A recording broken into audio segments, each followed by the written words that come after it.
एक गांव में एक आदमी मिट्टी के बर्तन बनाता था और उस पर ही उसके ख़ानदान का चूल्हा चल रहा था। मिट्टी से खाने के बर्तन, मटके, पानी पीने वाले बर्तन, परिंदों के लिए बर्तन, अलग अलग किस्म के खिलौने और मूर्तियां बनाते हुए जी रहा था। मुनाफा ना आने के बावजूद और उसकी बीवी बच्चे के हमेशा ना कहने के बावजूद भी वो उसी ही काम पर भरोसा रखता था। अलग किस्म के मिट्टी के बर्तन बनाते हुए वो उस काम में मगन हो जाता था। लेकिन अब वक्त बदल गया है। पहले की तरह कोई भी अब मिट्टी के बर्तन लेने को तैयार नहीं है। इसी वजह से कई साल से उसको 1 रुपये का भी मुनाफा नहीं हो रहा था, उल्टा पूरा नुकसान हो रहा है। इसी वजह से वो यही हमेशा सोचता था काम में कुछ नया करना होगा और उसी सोच में पड़ जाता था। उसको कोई और काम ढूंढने के लिए और 4 रुपये की कमाई घर लाने के लिए कह कर थक गई है उसकी बीवी और उसके बच्चे कहते हैं, आज के दिन कौन खरीदेगा ये आपके मिट्टी के बर्तन। आप ये काम छोड़कर हमारे साथ शहर आ जाइएगा, वहाँ आपके लिए अच्छा काम हम ढूंढ कर देंगे। ऐसे भी बहुत बार बोल कर देख चुके हैं, फिर भी नहीं माने लक्ष्मी भैया। इसी वजह से बच्चों ने कुछ कहना भी बंद कर दिया है। एक दिन लक्ष्मी भैया धूप में काम कर के थक कर वहीं मौजूद मिट्टी के मटके में से पानी लेकर पी रहे होते हैं और बोलते हैं, हाँ, इस गर्मी के मौसम में ठंडे पानी के लिए मिट्टी के मटके ही रखते थे।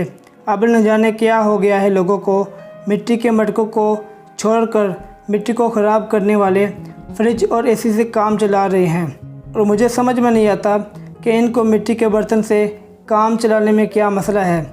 ऐसी सोच में पड़ जाता है और अचानक उसे एक सोच आती है और उसी टाइम बीवी के पास जाकर ऐसे कहता है, सुनो, मुझे एक अच्छा आइडिया आया है।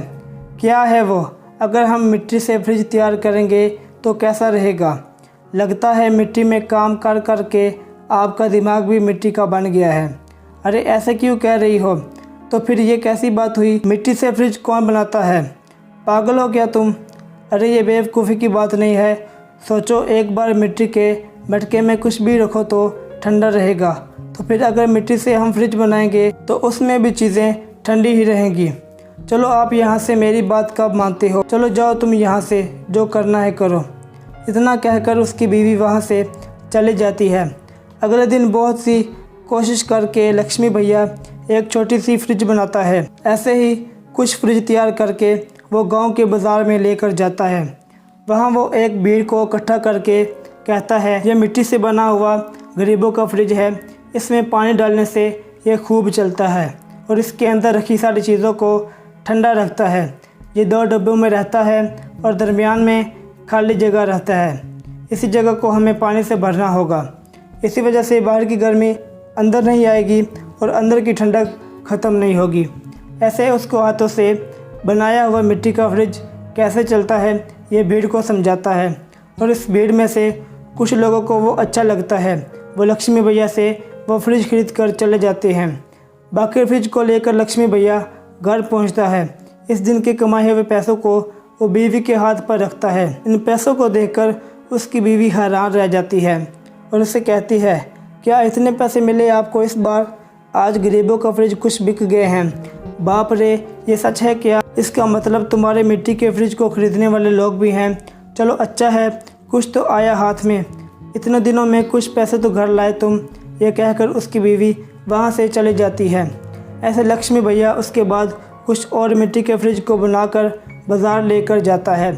कुछ दिन बाद सारे ज़िला में ये बात फैल जाती है कि लक्ष्मी भैया का गरीबों का फ्रिज बिजली के बगैर ही चलता है।